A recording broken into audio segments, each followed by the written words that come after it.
Dari kemarin kan kita sudah dihebohkan sama Realme GT7, bahkan di studio kami pun si GT7 ini jadi rebutan karena semuanya pengen pakai. Tapi sebenarnya ada versi yang lebih ekonomis, lebih terjangkau, fiturnya tuh nggak beda jauh. Yang ini nih, Realme GT70.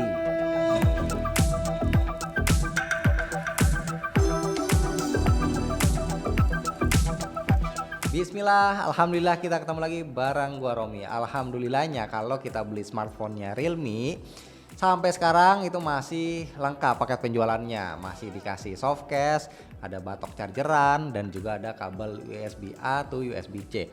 Nah, Realme GT70 ini akan tersedia dalam dua warna, yaitu iSense Blue dan iSense Black. Nah, gua kebetulan dapat yang biru dan gua suka banget sama warna birunya ini. Birunya itu biru muda matte yang cakep pol dah menurut gua. Dia punya finishing sandstone yang samar dan cocok sama aksen merah di frame kameranya.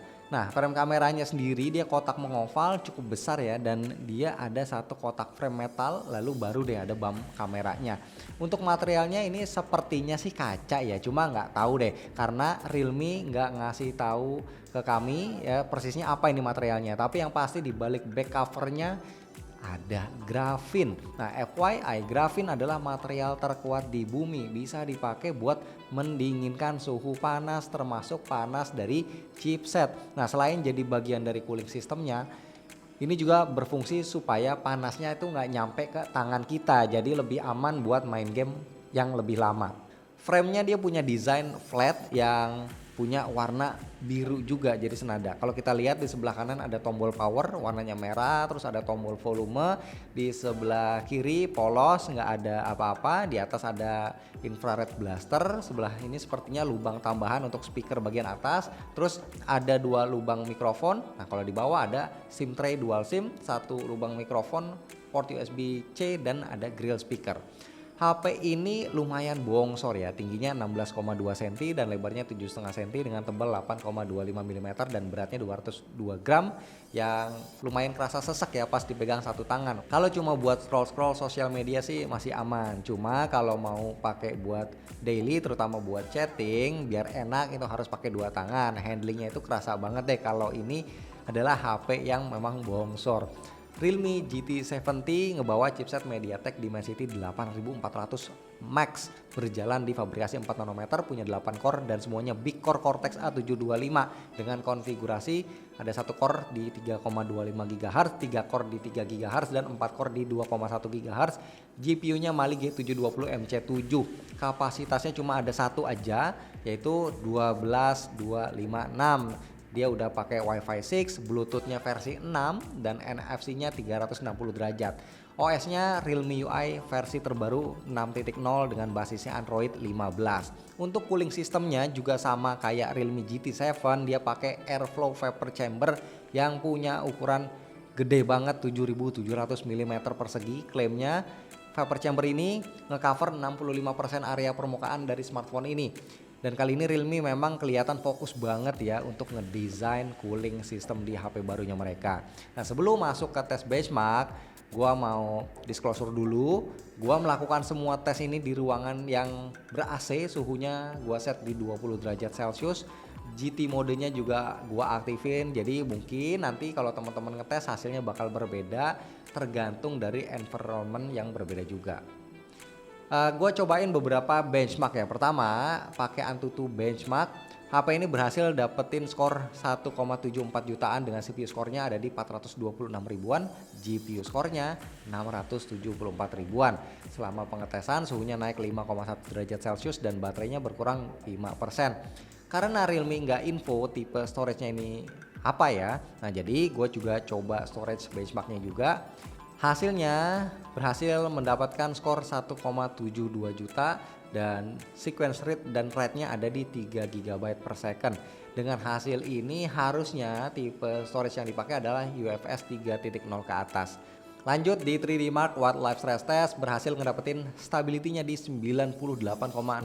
Ini adalah angka stability yang outstanding banget Buat chipset se-powerful ini, best loop score-nya ada di 11.001 poin dan lowest-nya ada di 10.845 poin. Selama pengetesan suhunya naik 8 derajat Celcius dengan baterai berkurang 10% dan suhu mentoknya cuma di 33 derajat Celcius aja, adem. Terakhir di Geekbench 6, CPU benchmark dapat skor 1654 single core dan 6515 multicore.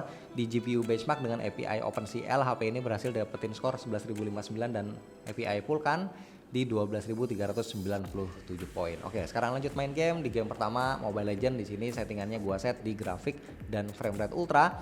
Game ini geli-geli ya buat HP ini. Frame rate yang didapat adalah 119 sampai 120 fps. AI helpernya juga ada di sini dan sama kayak di GT7. Peringatan suaranya itu ada suaranya Jazz No Limit, RRQ R7 dan RRQ BB. Next game Genshin Impact. Di sini gua shock banget. Gua set highest 60 fps dan hasilnya selama main kerasa smooth banget ya ini gamenya. Frame rate-nya bisa dapat 55 sampai 60 fps dan main di atas 30 menit itu nggak kerasa anget sama sekali. Hit manajemennya di HP ini memang gua akuin mantep.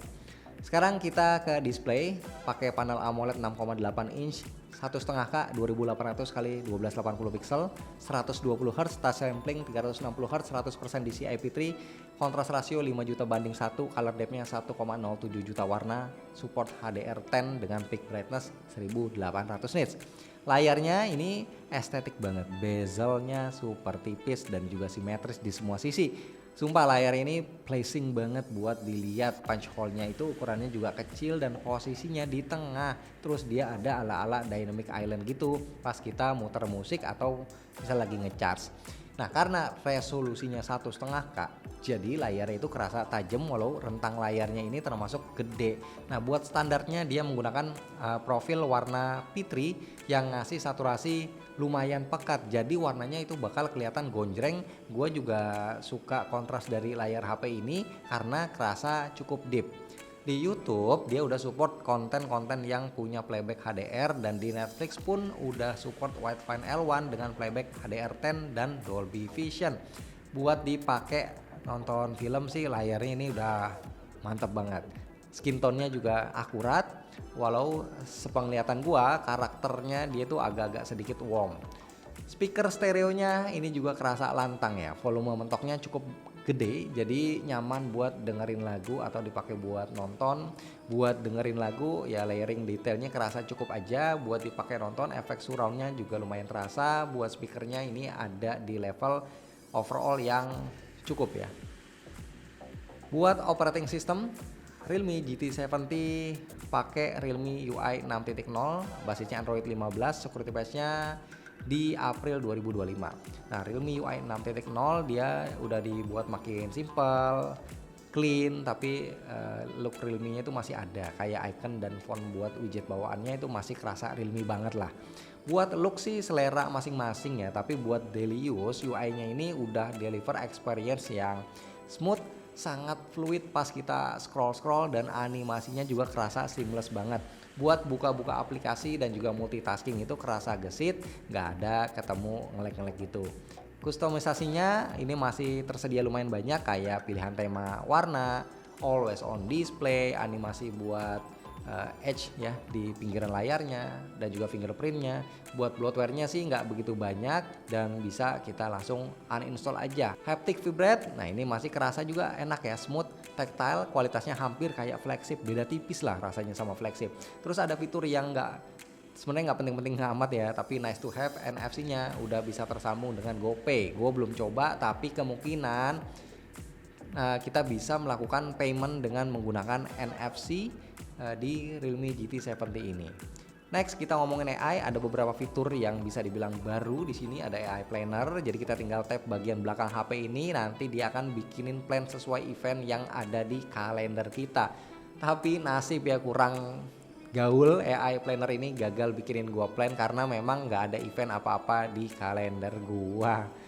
Ada juga AI Smart Loop, ya ini kayak semacam quick share aja. Kita bisa hold dan drag kayak foto video gitu ke arah smart sidebar di sebelah kanan layar. Nanti bakal ada banyak pilihan aplikasi yang urutannya diaturin sama AI sesuai intensitas penggunaan aplikasi tersebut. Sisanya untuk AI yang berbasis Gemini ini ada semua termasuk Circle to Search. Nah untuk di galeri juga nggak ketinggalan ada beberapa fitur AI kayak AI Eraser, AI Ultra Clarity, Unblur, dan Remove Reflection. Buat kualitas AI Erasernya menurut gua nih udah kerasa cepat dan juga rapi.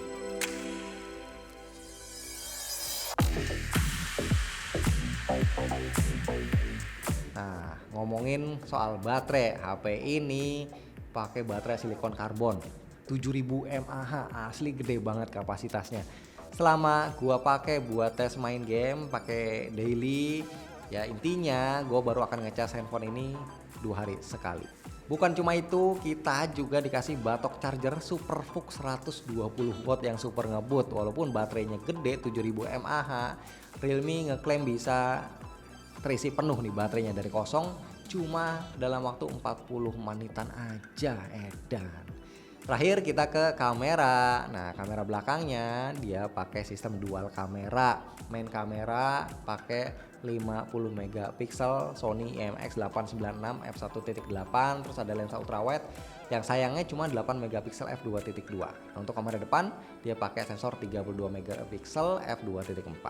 Dalam kondisi cahaya yang decent, dari awal kita bisa lihat kalau kamera utamanya bisa ngasih gambar dengan dynamic range yang luas, detailnya juga cakep, tajam dengan sharpening yang menurut gue ini masih enak dilihatnya. Warna dan kontrasnya juga mantul dan maksudnya mantap betul ya. Dan dalam keadaan low light terlihat detailnya masih cukup terjaga dengan noise yang lumayan minim. Dan yang gue suka noise reductionnya itu nggak terlihat lebay. Untuk perekaman videonya mentok resolusi 4K 60 fps. Menurut gua buat detail videonya itu cakep, warnanya gua suka dan level exposure-nya bisa dijaga dengan cukup baik. Videonya masih kerasa memang kadang ada kedut-kedut gitu ya, ini masalah early adopter aja sih, harusnya nanti bisa di fix seiring dengan software update. Kamera ultrawide-nya ini jadi anak tiri karena resolusinya cuma 8 megapiksel. Kayak kenapa sih Realme nggak dikasih sensor yang tinggian dikit gitu ya. Tapi surprisingly buat foto kualitasnya masih terlihat cukup ya, asal keadaan cahayanya juga memadai, gambarnya cukup tajam, dynamic range-nya terlihat juga cukup luas. Nah di sini baru kelihatan sharpeningnya ya lumayan. Nah dalam keadaan low light detailnya masih cukup ya, walaupun pas di zoom kita bakal notice kalau sedikit soft detailnya. Syarat mutlak pas motret tangan kita nggak boleh shaky atau goyang, kalau enggak itu bakal bikin blur gambarnya. Buat videonya mentok di resolusi Full HD 30 fps dan kualitasnya ya memang cukup jomplang banget ya dibanding main kameranya. Jadi videonya di ultrawide ini kerasa banget detailnya itu soft. Untuk kamera depan juga bisa cukup diandalkan, dia cukup wide buat dipakai selfie rame-rame, detailnya, warnanya, kontrasnya juga cukup baik, warna kulit kita juga terlihat akurat. Bahkan videonya juga bisa nih di 4K 60 fps yang kualitasnya itu sangat baik, bisa banget diandelin buat bikin vlog.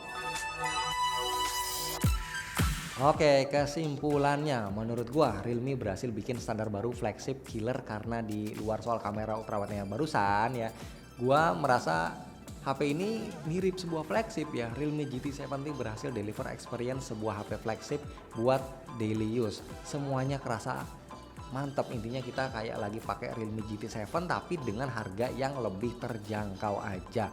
Walau bukan HP gaming, tapi main game di HP ini kerasa sangat menyenangkan, apalagi dengan cooling sistemnya yang bener-bener next level dan baterainya juga gede, ngecasnya juga cepat, jadi bolehlah HP ini dimasukin ke radar kalian.